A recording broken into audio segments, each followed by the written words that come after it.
Hi, everyone.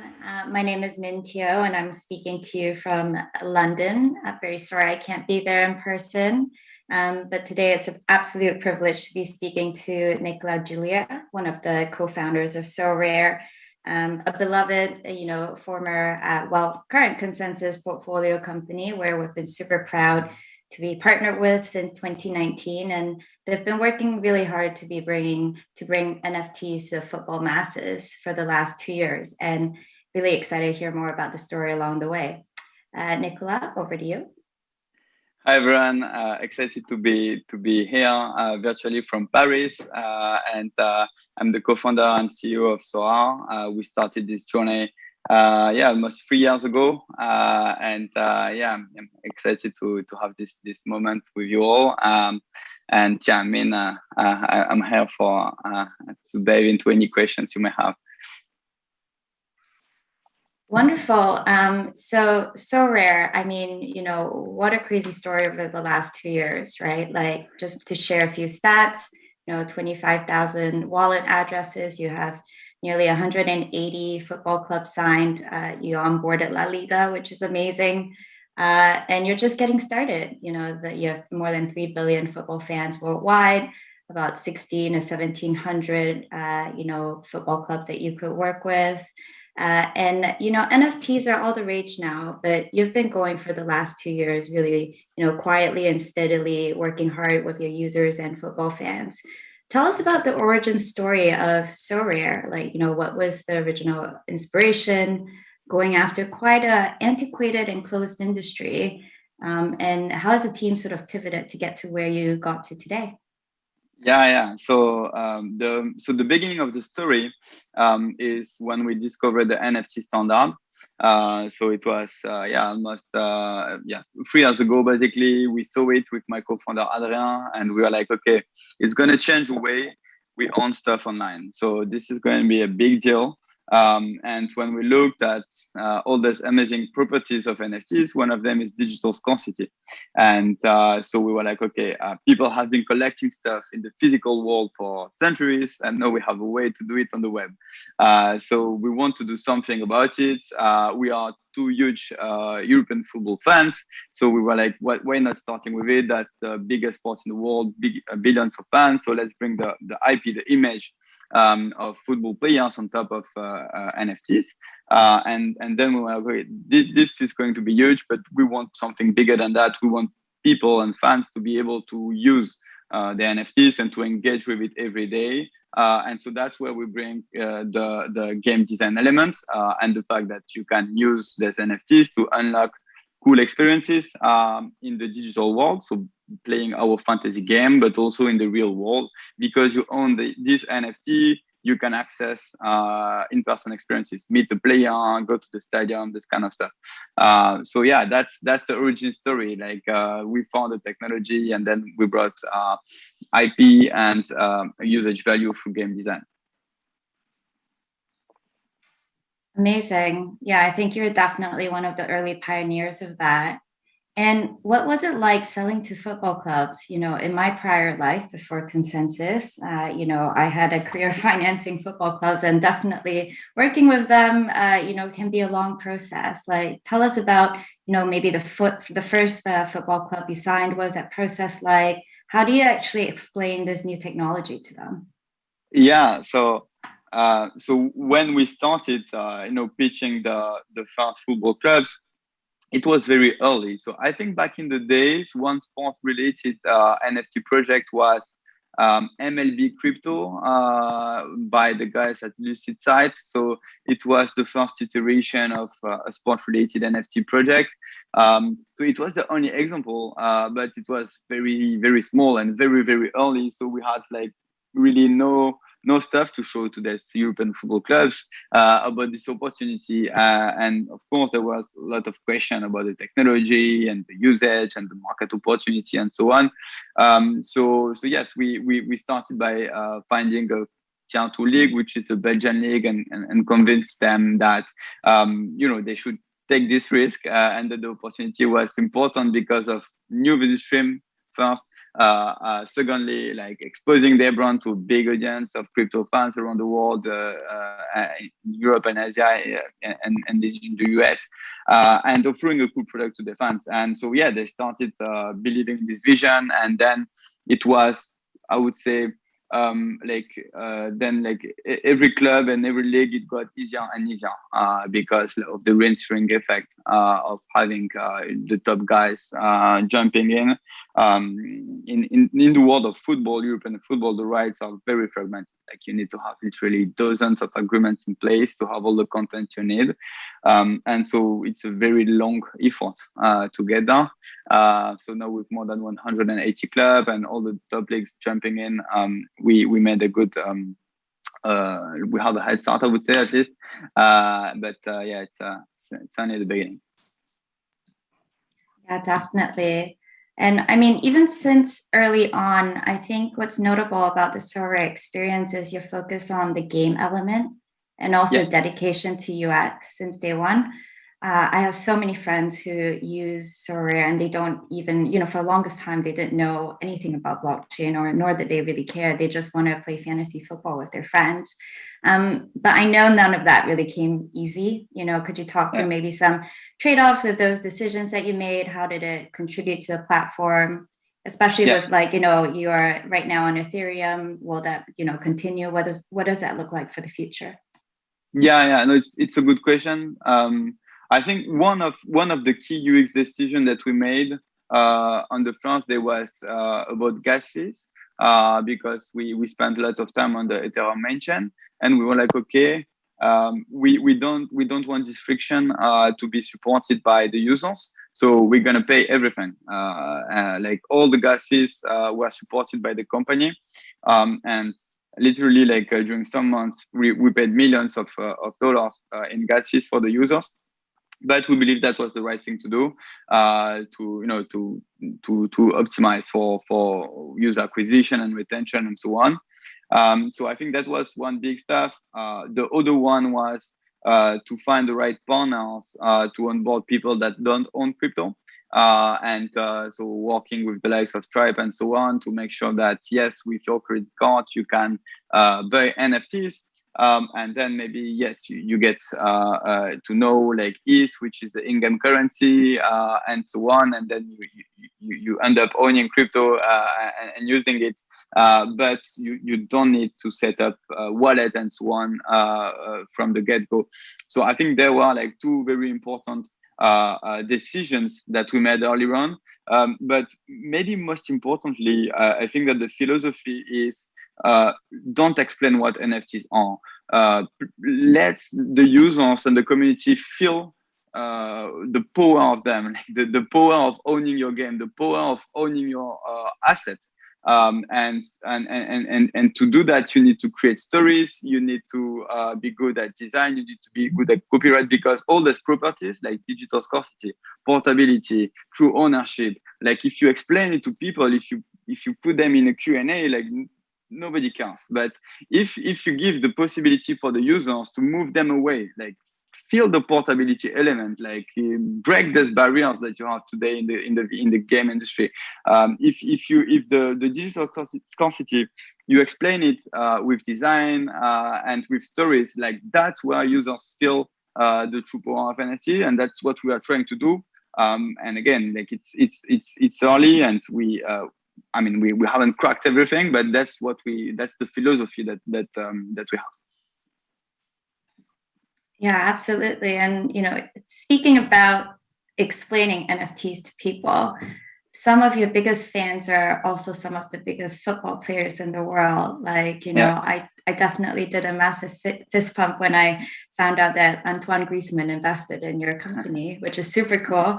And it makes sense, right? Like, NFTs are the best tools to engage with fans, connect with one's tribe. How do you explain NFTs to these football players? And after explaining it to them, did they have any ideas for SoRare that you maybe incorporated in the platform? It's a good question. To be frank, it depends a little bit about the audience, and the way you explain to a football gamer, maybe it's different from another audience. But what is cool is that we have examples today of what it means to spend a lot of time and a lot of money in a game where you don't have NFTs. So you can explain, look, like maybe you spent your last 2 years playing this game and spend all this money buying these game items, but actually you don't own anything. You cannot trade them for real money. You cannot move them away. When the game gonna stop, you're gonna lose everything. You cannot use it in the next version of the game. Like, all these things are real, and we have plenty of examples in the current gaming industry. So so I'm just telling this football players that are playing football games. Look, you are deprived from the power of owning your stuff. And now we are bringing that back to you, and you're gonna feel this ownership that you have when you own something physically. You're gonna feel it now on the web. And so, to be honest, when I say that, like sometimes it clicks, sometimes it doesn't, and the real thing is experiencing. I think it's you need to see, you need to play, you need to experience. And then you click. When you do this trade, when you move these assets, when you really experience the thing, then you get. And so really the effort should be made, and how you make easy to start, and how you have this onboarding that works so well that it's easy for them to experience it. And then when they are in, they are all in. And so you mentioned a couple of football players. We have dozens of professional players that are playing the game every day, and that's cool because they don't know at all like how NFT work and so on, but they do know what is a good football game, and so they provide a lot of feedback about how to improve it, like the scoring algorithm and so on. So they bring something different. And I think it's important to stay true to the values of NFTs and what it brings and why we are doing that.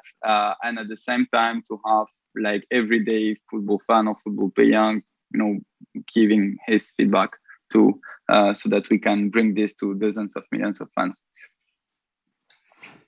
Yeah, that's really remarkable. I mean, I'm wearing a football jersey right now for Nicolas' sake, but I also come from a part of the world where, you have massive football fans who unfortunately probably won't ever get to see a game in person, right? But, they'll buy the jerseys, and now they can buy something that's, uniquely theirs, and, also has rarity, and experience it together with their favorite players, which is super cool. And there's so many different directions that SoRare could go from here. I think the metaverse, for football clubs is definitely one of them. Could you drop us some hints on what the future roadmap might look like? Yes. There's different things, and it's all about executing and being focused on the right thing at the right time. But I think that definitely there's something around improving our game to increase the collectible element of it and the social element of it. And we all our growth so far has been organic, no paid marketing. We made more than 150 million in sales this year that way. Now we're gonna try to push the product a bit more and start doing some marketing. But we will push as well more and more the social element, and friends bringing friends because they want to play together. This is really nascent in the platform, and we're gonna push on it a lot. And so that's for the current fantasy game, I would say. A second pillar that's going to be important for us is the kind of platform play. There's already a lot of applications that are being built on top of what we are doing. And so like could be side game or side experiences for the fans. And so we are funding some of them. A couple of weeks ago, one of them raised their seed round, and so we participated in it. And so this like all the side games and side experiences are bringing more utility value for the fans, more usage, and so that's good for them, and of course good for us. So this is something we're going to do. And another thing we're going to do, and so we have some strong announcement around that, is expanding to other sports and replicating the early success that we have in European football to other sports. So yeah, that's basically what we're gonna do, and maybe touching about more generally speaking, like all the experiences that we're going to provide through these NFTs. So I mentioned a lot of digital experiences, like playing our fantasy game or other games, but we're going to also go big on physical experiences. Like we do see NFTs as a way to unlock access to cool stuff.